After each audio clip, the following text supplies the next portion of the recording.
Iste'molchilar markazida aholi muammolarini tizimli o'rganish va ularning aniq hal etilishida davlat boshqaruvi va xo'jalik boshqaruvi organlari bilan ijtimoiy sheriklik asosida hamkorlikda ishlashning yangicha tizimi yo'lga qo'yiladi. Fuqarolarning savdo, gaz va elektr ta'minoti, suv, kommunal xo'jaligi, ekologiya, qurilish, kadastr, bandlik, ijtimoiy xizmatlar, sog'liqni saqlash, ta'lim, transport, aloqa va boshqa sohalardagi murojaatlari mahallabay ko'rib chiqilishida huquqiy maslahatlar berilishi bilan bir qatorda mavjud muammolarning joyida hal etilishiga sharoit yaratiladi.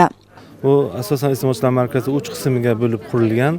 Birinchi qismida davlat xizmatlarini, shu aholiga davlat xizmatlari ko'rsatiladi.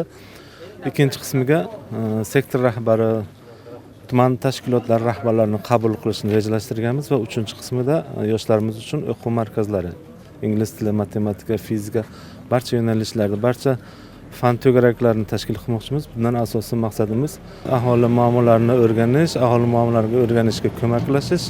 Shu bilan birga O'zbekiston iste'molchilar huquqlarini himoya qilish jamiyatlari federatsiyasi tomonidan har bir mahalla kesimida iste'mol daftari shakllantiriladi. Bu esa iste'molchi va xizmat ko'rsatuvchilar o'rtasida huquqiy munosabatlarni belgilovchi va tartibga soluvchi, o'zaro munosabatlar bo'yicha tuzilgan shartnomalarning bajarilish holati va natijadorligini belgilovchi pasport vazifasini bajaradi.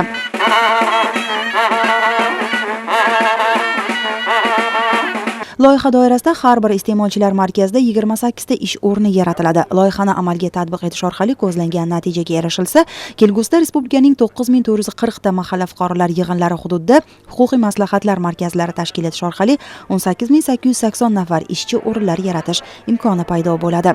Buxorodagi iste'molchilar markazining ochilish marosimida uning vazifalari xususida yig'ilganlarga batafsil ma'lumotlar berildi va mehmonlar markaz faoliyati bilan yaqindan tanishtirildi.